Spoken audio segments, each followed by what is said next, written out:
அனைவருக்கும் இனிய மாலை வணக்கம். இங்கு கூடியிருக்கின்ற என் அன்பு சகோதரிகள் அனைவருக்கும் மகளிர் தின நல்வாழ்த்துக்கள்.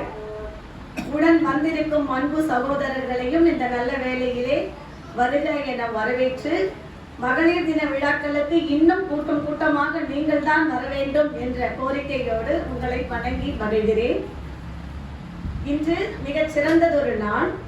மகளிர் பற்றிய தலைப்புகளாக தர வேண்டும் என்பது நோக்கமாக இருந்தாலும் கூட நல்லதொரு தலைப்புகளாக தேர்ந்தெடுத்து தந்திருக்கிறார்கள். முதலிலே கவியரங்கம் என்று சொல்லிட்டு ஒரு தலைப்பு கொடுத்திருக்கிறாங்க. தேடி சோறு நிதம் தின்று பல சின்னஞ்சிறு கதைகள் பேசி என்பது தலைப்பு. பாரதியாருடைய மிக அருமையான அடிகள். பார்ப்பதற்கு மேலோட்டமாக பார்த்தால் அப்படியே ஏதோ ஒரு எளிமையான தலைப்பு என்று தோன்றும். ஆனால் ஆழமான பொருள் புரிந்த மிக அருமையானதொரு தலைப்பு அது. எனவே இந்த சீர்மிகு கவியரங்கத்திற்கு சீர்மிகு கவிஞர்களை வருக, உன் சிந்தனை விருந்தினை தருக என வரவேற்று மகிழ்கிறேன். முதலாவதாக யார் யார் வந்திருக்கிறாங்க?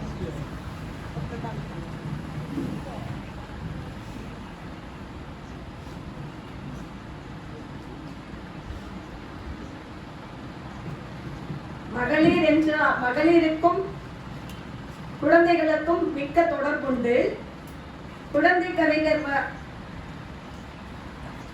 வள்ளியப்பா நூற்றாண்டை முன்னிட்டு குழந்தை இலக்கியமே படைத்திருக்கிறார்கள். அதையும் தன் பேத்திக்கு சமர்ப்பித்திருக்கிறார்கள்.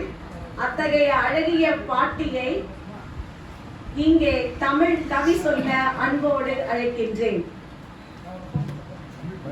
இளம் பாட்டி.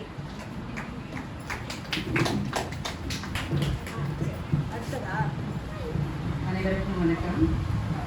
அனைவருக்கும் மகளிர் தின வாழ்த்துக்கள்.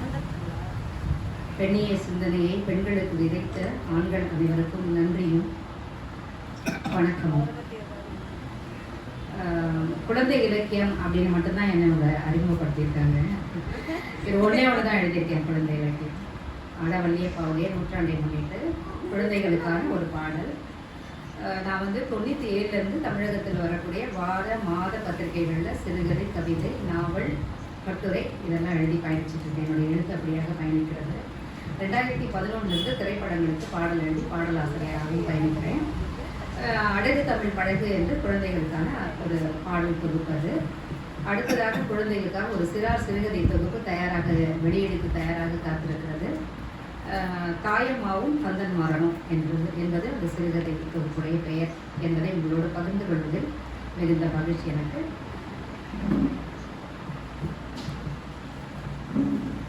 கவிதையின் தலைப்பு வேலைக்கு போகிறார். காலத்தின் பயனாக கற்கும் உரிமை, கற்றதன் பயனாக அலுவலகம் செல்லும் உரிமை. காலத்தின் பயனாக கற்கும் உரிமை, கற்றதன் பயனாக அலுவலகம் செல்லும் உரிமை. அலுவலக உழைப்பால் ஊதியம் பெறும் உரிமை. ஊதியத்தின் பயனாக வீட்டுக்காரனுக்கு வாக்கப்பட்டது போல் வீட்டுக்கடனுக்கும் வாக்கப்பட்டவளாய். பெரிய நிலப்பரப்பில் சூழப்பட்ட வேலிக்குள் நீளமாய் விட்டு கட்டிய கயிற்றோடு. வெளி உலகம் பரிச்சயங்களோடு பெண் தன் செலவுகளுக்கு உரிமையற்றவளாய். வெளி உலக பரிச்சயங்களோடு பெண் தன் செலவுகளுக்கு உரிமையற்றவளாய். தன் பெற்றோருக்கு தருவதிலும் தடைகளோடு உரிமை அங்கியை அணிந்து கொண்ட